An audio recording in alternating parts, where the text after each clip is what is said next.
Selamat malam, Bapak Ibu, teman-teman yang terkasih dalam Yesus Kristus. Selamat malam, selamat datang kembali di Jazz pada malam hari ini. Bagaimana kabarnya semuanya? Sepertinya dari muka-mukanya seger-seger semua, sepertinya baik-baik saja ya. Luar biasa. Pada malam hari ini, nanti kita akan membahas mengenai Musa ya kembali ke Mesir dan juga menghadap Firaun. Oke. Mari tanpa panjang-panjang lagi kita langsung buka dengan doa. Kita buka dengan tanda kemenangan Kristus dan nama Bapa, Putra, Roh Kudus. Amin. Kita bacakan pengakuan iman Nikea Konstantinopel. Kami percaya akan satu Allah, Bapa yang Maha Kuasa, pencipta langit dan bumi, dan segala sesuatu yang kelihatan dan tak kelihatan. Dan akan satu Tuhan Yesus Kristus, Putra Allah yang tunggal. Ia lahir dari Bapa sebelum segala abad. Allah dari Allah, terang dari terang, Allah benar dari Allah benar. Ia dilahirkan, bukan dijadikan. Sehakikat dengan Bapa, segala sesuatu dijadikan olehnya. Ia turun dari surga untuk kita manusia dan untuk keselamatan kita. Dan ia menjadi daging oleh Roh Kudus dari perawan Maria dan menjadi manusia. Ia pun disalibkan untuk kita. Waktu Pontius Pilatus ia wafat kesengsaraan dan dimakamkan.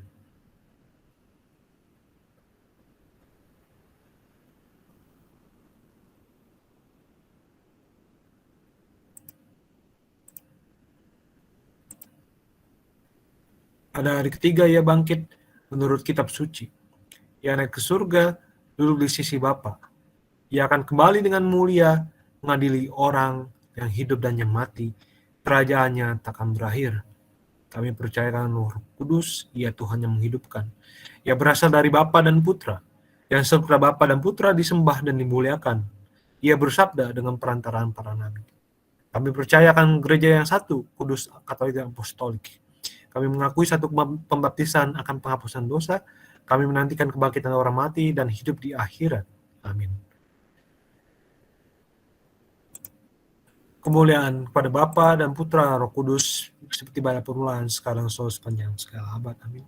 Santo Agustinus dari Hippo, Santo Hieronymus, Santo Yohanes Chrysostomus, doakanlah kami. Amin. Dalam Bapa, Putra, Roh Kudus. Amin. Sebelum kita membaca sabda Allah pada saat hari ini, kita akan membaca terlebih dahulu Katekismus Gereja Katolik, artikel nomor 66. Masih tentang wahyu Allah. Yesus Kristus perantara dan pemenuhan seluruh wahyu. Tidak akan ada wahyu yang lain yang dia bahas dalam KGK nomor 66 dan 67. Tata penyelamatan Kristen sebagai suatu perjanjian yang baru dan definitif, tidak pernah akan lenyap dan tidak perlu diharapkan suatu wahyu umum yang baru sebelum kedatangan yang jaya Tuhan kita Yesus Kristus. Dari Verbum. Walaupun wahyu itu sudah selesai, namun isinya sama sekali belum digali seluruhnya. Masih merupakan tugas kepercayaan umat Kristen supaya dalam peredaran zaman lama kelamaan dapat mengerti seluruh artinya.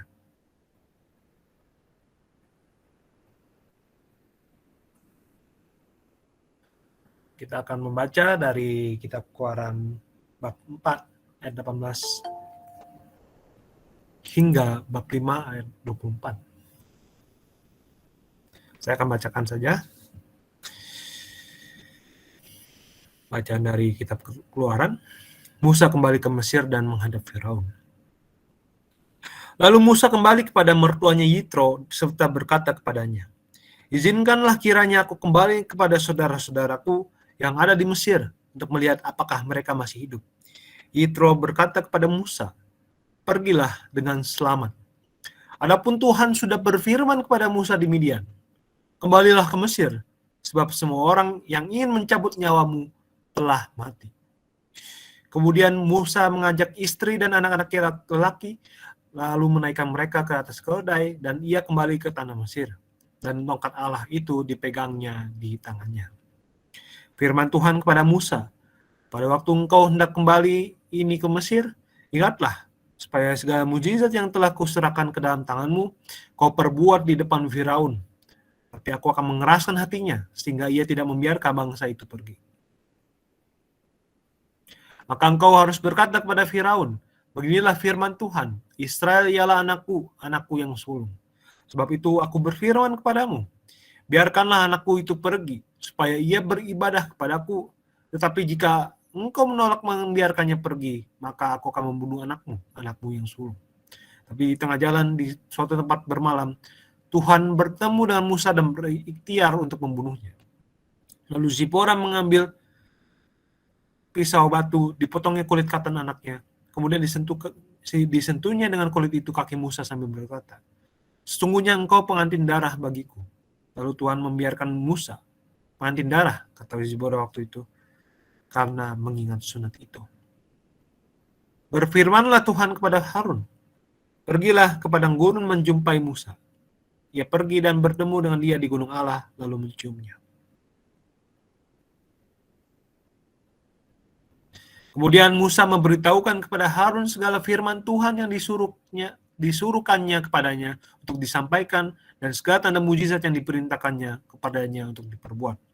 Lalu pergilah Musa berserta Harun dan mereka mengumpulkan semua tua-tua Israel. Harun mengucapkan segala firman yang telah diucapkan Tuhan kepada Musa serta membuat di depan bangsa itu tanda-tanda mujizat itu.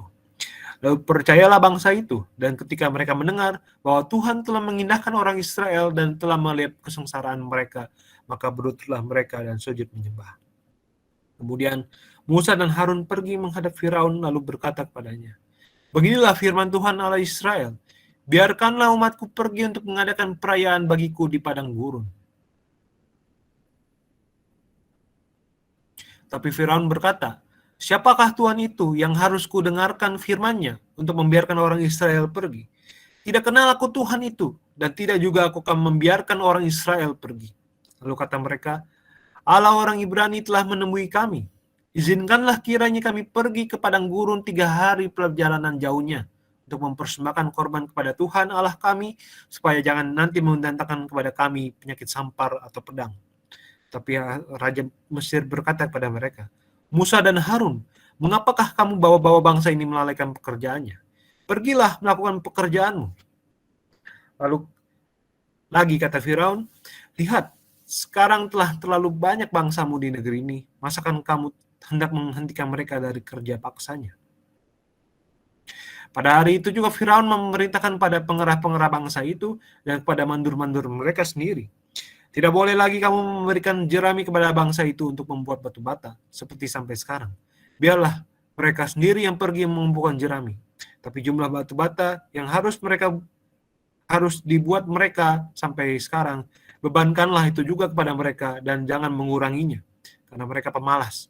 Itulah sebabnya mereka berteriak-teriak, izinkanlah kami pergi mempersembahkan korban kepada Allah kami. Pekerjaan orang-orang ini harus diperberat sehingga mereka terikat kepada pekerjaannya dan jangan memperdulikan perkataan dusta. Maka para pengerah bangsa itu dan para menurut pergi dan berkata kepada mereka, beginilah kata Firaun, aku tidak memberi jerami lagi kepadamu.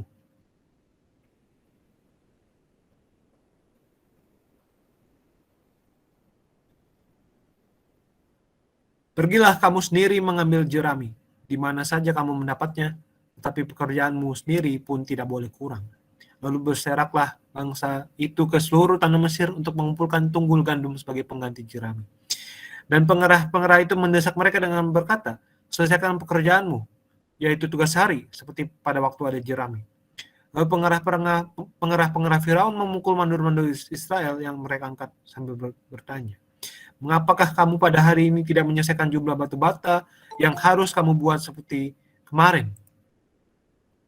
Setelah itu pergilah para mandur Israel kepada Firaun dan mengadukan halnya kepadanya. Mengapakah Tuanku berlaku seperti itu terhadap hamba-hambamu ini?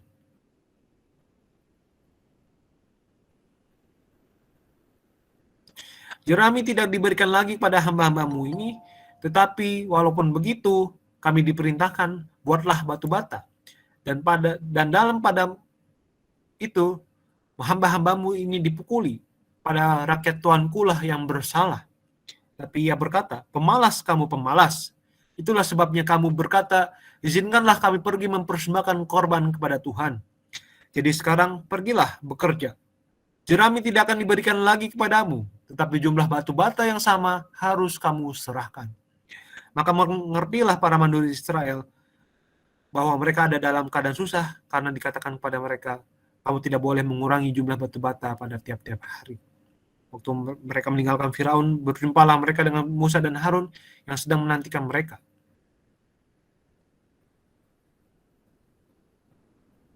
Lalu mereka berkata kepada keduanya, kiranya Tuhan memperhatikan perbuatanmu dan menghukumkan kamu, karena kamu telah membusukkan nama kami kepada Firaun dan hamba-hambanya, dan dengan demikian kamu telah memberikan pisau kepada mereka untuk membunuh kami.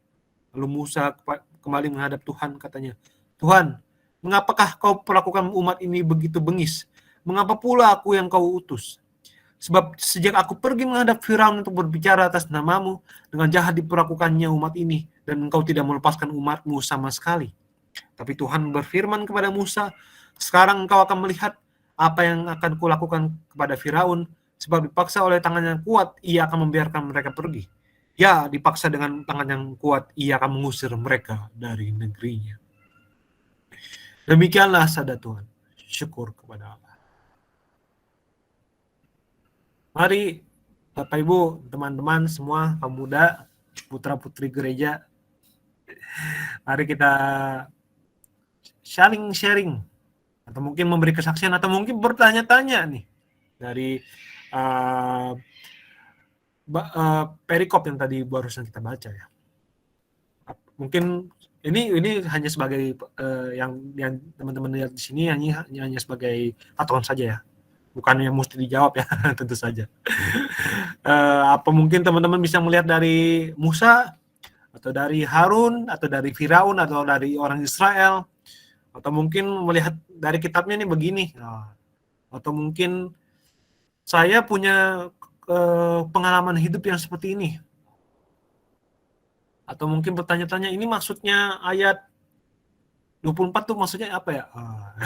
Misalkan seperti itu. Bebas, silakan Bapak Ibu, teman-teman semua.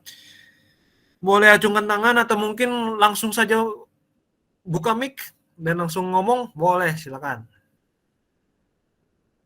Kita di sini bersenang-senang atau mungkin berpusing-pusing. Oke, silakan. Siapapun boleh. Oh ya, sebelumnya selamat malam bagi Bapak Ibu, teman-teman yang baru saja bergabung. Kita membaca dari kitab Keluaran bab 4 ayat 18 sampai 5 ayat 24. Silakan mungkin, atau mungkin sebelum gabung sudah baca dulu jadi tinggal langsung nanya, mungkin bisa jadi seperti itu ya, silakan. Silakan.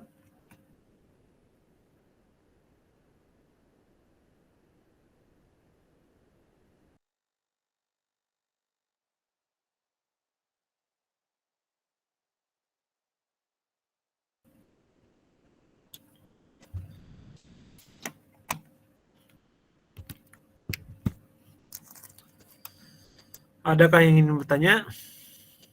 Atau adakah yang ingin sharing? Atau adakah yang ingin memberikan kesaksian mengenai mungkin saya ternyata punya peristiwa yang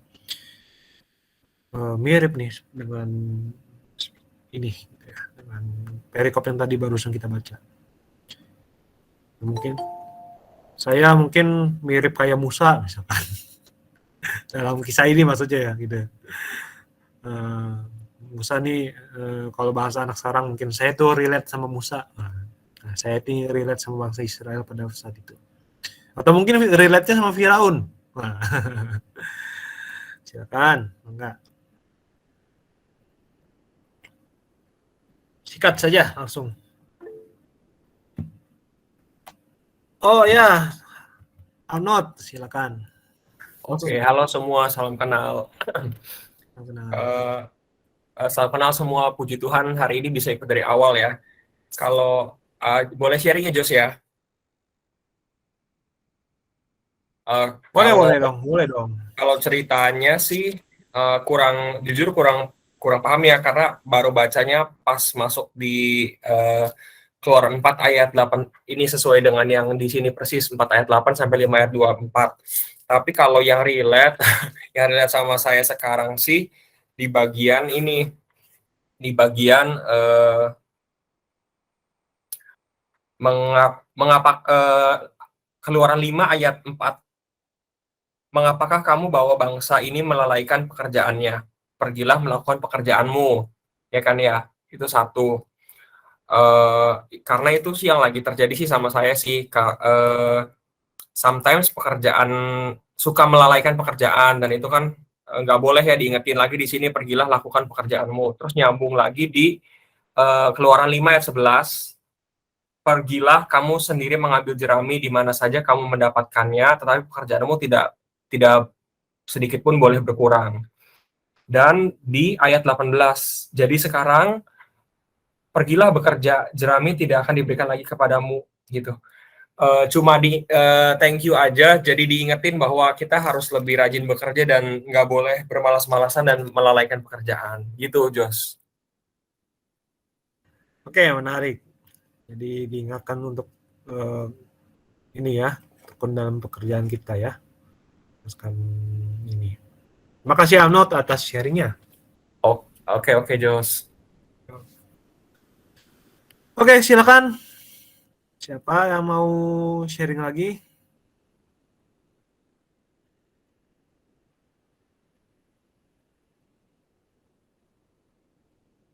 Mungkin Leo sudah siap-siap mau sharing.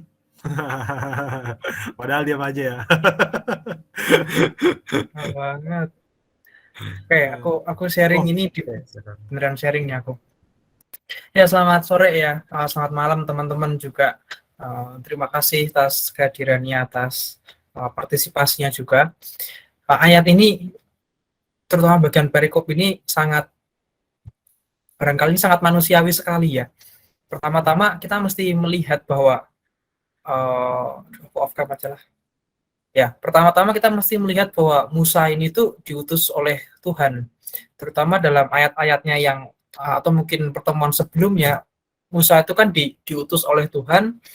Dia harus berkata kepada Firaun untuk membebaskan bangsa Israel. Dia harus bilang kepada Firaun bahwa sudah saatnya untuk dibebaskan. Nah, kira-kira begitu. Tapi apa yang terjadi terutama di bab 5 ini seperti Mas Arnold tadi sudah katakan, Raja Mesir tuh melawan Musa dan Harun, kenapa sih engkau bawa bangsa ini melakukan pekerjaannya? Pergilah dalam melakukan pekerjaanmu. Dan kemudian mereka malah mendapati mereka dapat pekerjaan tambahan gitu ya. Harus cari jerami yang saya sendiri juga nggak tahu sih ngapain harus ngambil jerami sebelum batu bata. Aku juga nggak tahu apa kaitannya antara jerami dengan batu bata. Nah, tetapi kita bisa lihat di ayatnya berapa tadi. Nah, ayat 18 ini. Jadi sekarang pergilah bekerja. Jerami tidak akan diberikan lagi kepadamu. Tapi jumlah batu bata yang sama harus kamu serahkan. Nah, jadi seringkali itu juga yang kita alami mungkin ya di pekerjaan, apalagi kalau kita sebagai pegawai bukan sebagai pengusaha kan ya. Jadi pekerjaan satu tuh kayak nggak selesai terus ditambahin lagi, padahal ya gajinya sama-sama aja gitu kan. Nah, ujung-ujungnya ini saya ikutin ayat-ayatnya dulu yang bagi saya menarik. Nah, ujung-ujungnya itu Musa seperti apa ya, mengeluh pada Tuhan, ini gimana sih Tuhan, kok kamu perlakukan umatmu ini begitu bengis, katanya kamu membebaskan dengan mengutus aku, tapi kok malah tambah beban berat gitu. Sebab sejak aku pergi menghadap Firaun untuk berbicara atas namamu, dengan jahat diperlakukannya umatmu ini ayat 23, dan engkau tidak melepaskan umatmu sama sekali. Jadi ketika Tuhan itu mengutus Musa untuk menghadap Firaun, malahan si umat Israel tuh malah diperlakukan dengan lebih jahat lagi. Jadi sepertinya tidak menemui solusi gitu loh. Terus gimana? Nah, tetapi dari ayat-ayat ini, dan mungkin kita harus membaca Keluaran secara utuh, bahwa ujung-ujungnya nanti kita akan melihat Israel itu akan dibebaskan oleh Allah gitu ya. Nah, apa ya? Lebih pada pesan moral kali ya, lebih pada pesan moral yang saya dapatkan di sini, bahwa mungkin penggenapan atau janji pembebasan oleh Allah itu kayaknya itu lebih lebih lebih berat atau lebih mustahil daripada sebelumnya ketika mereka jadi budak biasa, terus sekarang malah jadi semakin ditambah beban dan beban. Tapi mungkin inilah yang Tuhan ingin ajarkan kepada kita semua, bahwa dalam keadaan-keadaan yang putus asa, mematahkan harapan itu, Tuhan tuh kayak mengajarkan kepada kita pembebasan dan kuasa, apa ya, dan kuasanya dan rencananya tuh ya didahului dengan keadaan yang tidak enak gitu. Nah, mungkin yang namanya kehendak Tuhan itu sehubungan dengan panggilan, sehubungan dengan apalah yang Tuhan tanamkan dalam hati kita masing-masing gitu kan. Tapi ketika saat-saat yang mengecewakan itulah, kita tuh harus terus menjalani hidup gitu loh, dengan iman, dengan taat juga. Apakah saya pernah mengalami ketaatan yang sebesar ini? Sejauh ini, sejauh saya umur 24 tahun, saya belum pernah mengalami cobaan yang terlalu besar, kecuali finansial gitu ya. Tidak ada yang lebih besar daripada itu sama sekali. Ketika tahun 2021 saya S2, dan kemudian keluarga saya juga mengalami COVID dan juga mengalami sakit dan banyak uang yang keluar, dan disitulah saya sebagai orang yang anak pertama, saya pun juga waktu itu sudah bekerja juga, sepertinya tuh apa ya, ada sebuah beban moral tersendiri gitu ya, bagi saya sendiri. Tapi apa yang Tuhan berikan pada saya dalam penelitian untuk S2, dalam penelitian untuk kelulusan itu sendiri, saya menemui itu kegagalan demi kegagalan. Banyak sekali saya tuh sampai saat ini tercatat sejak S1 gitu ya, selama 2 tahun terakhir itu saya tuh ada gitu ya, 3 kali ganti topik aja. Itu karena gagal-gagal semua. Dan karena salah satu lulusan harus terbitnya paper, mau nggak mau itu harus jalani. Saya nggak tahu apa yang membuat saya terus bertahan, dan saya pun juga tidak berani mengatakan itu adalah iman saya, karena dalam hati saya dengan terus terang pun itu ada sebuah pride juga ya, untuk bisa mendapatkan gelar, bisa apa ya, seolah-olah tuh sedikit di atas teman-teman yang lain. Nah, kira-kira kayak gitu ya. Kalau yang lain S1, nah saya S2, kan bangga sekali, master gitu, magister. Nah itu, tapi rasa seperti itu ada, apa yang membuat saya berjuang sampai saat ini. Saya pun juga nggak tahu apakah setelah ini dengan gelar, dengan hal-hal yang saya dapat ini, kemudian Tuhan itu memakai saya sesuai dengan kemampuan atau pengetahuan yang sudah saya dapat, atau jangan-jangan Tuhan malah menyuruh saya belajar hal lain lagi, misalkan belajar kitab suci seperti ini untuk menyebarkan Injil yang benar-benar gitu ya, artinya secara pengajaran Injilnya, bukan dari sekedar pengalaman iman dan kemudian digabungkan dengan Injil itu sendiri. Nah, saya pun juga tidak tahu, tapi itulah yang namanya ketaatan saya, paling tidak ketaatan terhadap aturan, ketaatan terhadap orang-orang yang harus saya taati, dan terutama ketaatan terhadap Tuhan itu sendiri. Saya sih selalu berpegang pada ketaatan Tuhan sehubungan dengan ayat ini ya, sehubungan dengan ayat ini 5:23, bahwa apa ya, ketika kita mau taat terus kemudian Tuhan akan membebaskan, yaitu kita percaya aja, mana ada yang mau membantah, kira-kira kayak begitu. Ya, begitu aja sih. Saya bersyukur sampai saat ini, itu bagian dari sharing saya menanggapi menanggapi dari bacaan atau insight yang saya dapatkan pada hari ini. Lebih detailnya nanti akan dibahas secara biblisnya, secara lebih detailnya sama Mas Vertus nanti ya. Oke, thank you teman-teman. Selamat malam, silahkan dilanjutkan sharingnya. Mantap, puji Tuhan. Sharing mengenai perjuangan hidup. menantikan comeback Israel. Dan ya sih, apa ya, ini emang maksudnya kan salah satu, bisa bilang tadi seperti kata Leo, yang manusiawi banget ya ini. Jatuh bangunnya, ini kan maksudnya kan apa ya, memang nggak, istilahnya mungkin dalam bahasa yang lainnya mungkin nggak selalu lancar dan semacamnya, dan selalu ada struggle di balik semuanya itu, di balik karya Allah yang begitu besar. Meskipun akhirnya ya kalau kita baca sampai akhir, dan mungkin ya kita rata-rata yang maksudnya yang orang katanya udah pernah mendengar lah, maksudnya Musa kan akhirnya bangsa Israelnya bisa keluar gitu kan dari Mesir, dan bisa ya nanti di kitab yang lainnya lagi bisa masuk sampai ke tanah terjanji gitu. Tapi kan ada ini kan kita digambarkan awal-awalnya dan sangat tidak enak, bahkan Musa dibilang pun kok gara-gara kamu sih, nah gitu ya gitu. Tapi ya namanya juga hidup ya.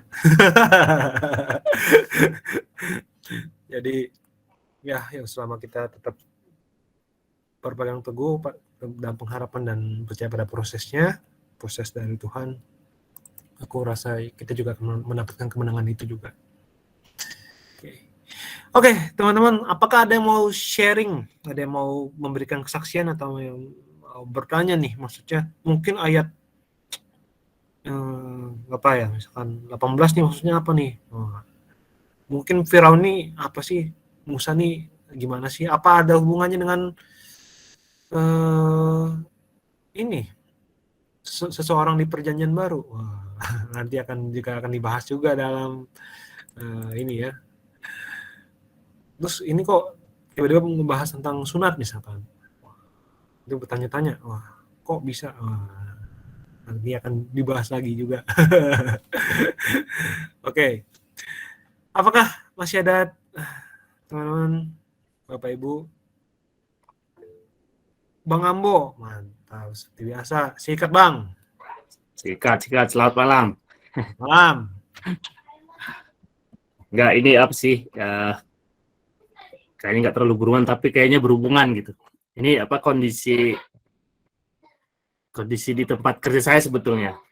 Tapi kalau saya lihat ini apa ya? Mirip-mirip Firaun juga gitu, seperti kisah ini. Jadi di ceritanya ini saya terus di kantor sekarang lagi ngerjain project di Myanmar gitu ya. Ngerjain project di Myanmar itu sekarang sangat susah. Kenapa? Apalagi di project oil and gas itu semuanya vendornya Amerika dan dari Eropa gitu. Sekarang itu Myanmar itu European Union itu sama Amerika itu kan lagi sanksi Myanmar tuh karena junta itu tuh. Jadi itu semua itu apapun peralatan kita nggak boleh pakai yang berhubungan sama perusahaan Amerika gitu. Misalnya peralatan drill bit gitu, itu perusahaan Amerika nggak boleh. Padahal kan itu ya kita tahu semua teknologi Amerika gitu. Jadi melakukan eksekusi proyek itu sekarang sangat susah gitu. Terus juga kita mau masang pipa juga sebelum Rusia Ukraina perang, kita masang pipa ke Rusia. Ya kita nggak tahu juga. Sekarang tengah jalan nggak boleh kapal mau bawa pipa itu ke Myanmar nggak bisa. Jadi ya intinya serba susah sebetulnya gitu. Jadi ya kalau saya kaitkan itu ya kalau di project itu kan ya pasti ada ininya kan ya, apa due date-nya project kapan harus selesai, itu harus stick ke situ gitu. Kalau nggak kena denda. Kalau bahasa kerennya liquidation damage katanya gitu. Kalau di posisi saya itu kalau itu delay $5 juta per hari delay-nya kalau kita nggak achieve target date-nya gitulah yang di set klien kita gitu. Jadinya bos saya itu, project manager saya itu jadi kayak diperlakukan jadi maki-maki gitu lah sama klien gitu ya. Karena di mana-mana telat, beli material ke Italia telat, alasannya raw material datangnya dari Rusia, ya Rusia lagi gitu, Myanmar lagi, jadi semua sembarat gitu sebetulnya. Masa itu ya seperti dibilang Firaun tadi, ya terserah kamu, apapun itu nggak boleh kendor. Kita janji Desember selesai, harus selesai. Jadi ya dibilang kejam nggak juga gitu, tapi ya, mestinya kan dari sisi klien juga mengerti situasi global, yang mau beli besi susah, kita beli besi dari Rusia tiba-tiba perang, ya kita mau declare kalau di project istilahnya force major nggak bisa juga gitu. Enggak, kamu aja yang malas. Itu bukan karena perang, kamu aja yang malas di project ini. Jadi ya klien bilang begitu gitu. Ya kurang lebih saya bisa ya more or less kayak pesan dari bacaan sekarang ini lah. Apapun yang terjadi, kamu harus kirimkan batu bata seperti yang dijanjikan. Maupun perang itu nggak peduli, kamu yang disepakati ya segitu. Jadi ya kondisi di project itu jadi seram gitu loh, saling nggak enakan gitu karena satu sama lain udah menekan yang lain, suasananya nggak ini sampai karena maki-makian sampai keluar dari project, nggak nyaman jadinya. Ya itu sih, mau ini aja apa, saya kalau lihat bacaan ini ya, kalau yang saya pribadi lihat ya mestinya sih apa, satu sama lain itu mengerti dengan kondisi yang ada gitu. Jadi itu bukan berarti karena kontraktornya yang malas gitu ya, itu karena perang aja sebetulnya. Kalau enggak, dengan gampang kita bisa selesaikan project, bisa kita kirimkan batu bata itu sesuai yang di komitmen kita gitu. Ya, terima kasih. Ya, terima kasih atas sharingnya Bang Ambo ya. Mengenai klien, ya saya sendiri karena bekerja di konsultan juga, jadi ya gitu juga ya sedikit paham ya, untuk meskipun ya tidak bisa menyamakan apa ya istilahnya, apa yang dihadapi mungkin ya, tapi ya kira-kira juga gitu juga. Ya, dan kadang beberapa itu kan memang tidak mau tahu ya. Tahu-tahu tetap mesti beres nih. Meskipun mungkin orang yang ada yang keluar bukan karena ngambek ya, kalau dalam kasus saya, kalau di saya. Meskipun ada orang yang keluar, tapi ya memang mesti tetap ada orang yang mesti bisa handle juga gitu. Dan juga ya kalau deadline-nya memang sekian, kalau memang ini ya kalau nggak bisa mundur ya mau nggak bisa mundur. Dan kadang ada juga mungkin ya emang apa ya gitu ya, serba-serbi bekerja dengan klien ya. Dan menarik sih ini Bang Abo menyamakan ini juga ya, menganalogikan ini juga dengan kisah ini gitu ya, untuk teringat. Aku cuma bisa berharap juga ya, juga mungkin juga teman-teman di sini juga mendoakan juga semoga yang dihadapi Bang Ambo bisa berjalan dengan baik lah, sehingga juga bisa mendapatkan akhir yang baik gitu sih. Oke. Masih adakah yang ingin sharing kesaksian atau mungkin ingin bertanya-tanya lagi nih? Silakan. Sebelumnya selamat malam dan selamat datang bagi Bapak Ibu, teman-teman, saudara-saudariku. Kita membaca dari kitab Keluaran bab 4 ayat 18 sampai 5 ayat 24. Yang pada umumnya tentang Musa kembali ke Mesir dan menghadap Firaun. Apakah ada yang mau sharing kan? Silakan langsung angkat tangan. Angkat tangan virtual ya maksudnya. Ini ada tulisan Bang Boy nih. Waduh. Oh, ini sudah melambaikan tangan dulu. Nanti. Oke, santai aja Bang, nggak apa-apa ya. Ya.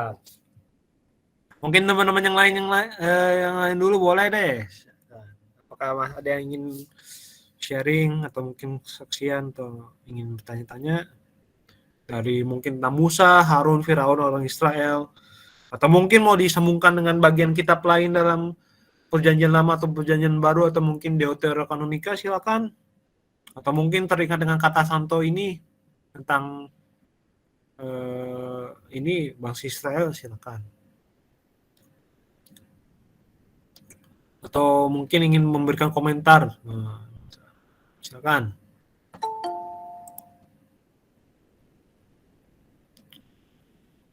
Ada? Jika ada, langsung saja kita kita angkat tangan. Wah.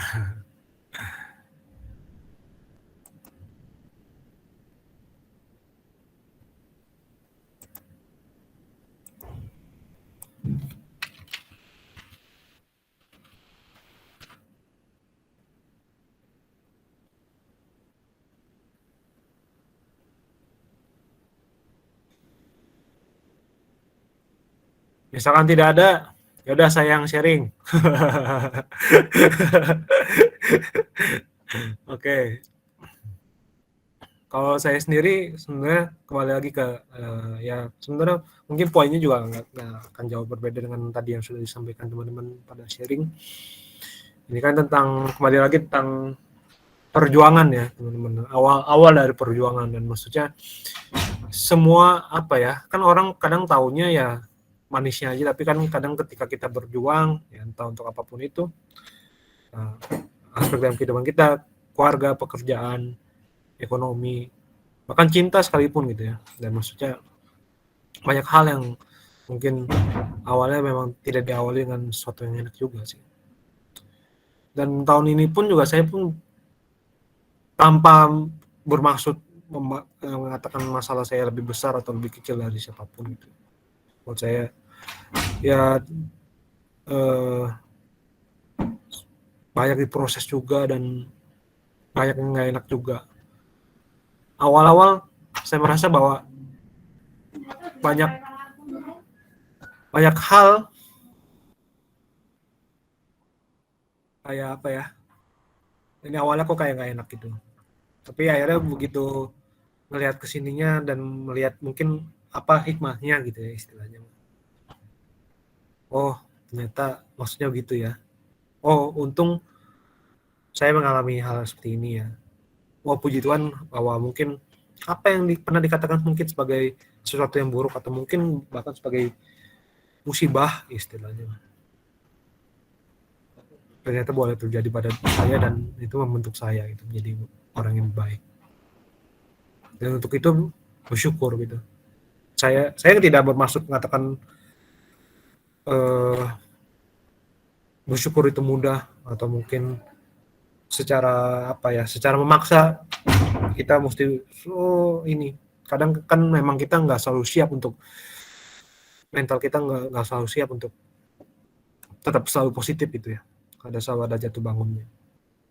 Tapi sekali lagi ya, kalau yang aku boleh sharing kan adalah meskipun mungkin keadaannya berat gitu, dan mungkin meskipun kita mungkin nggak dapat apa yang kita inginkan,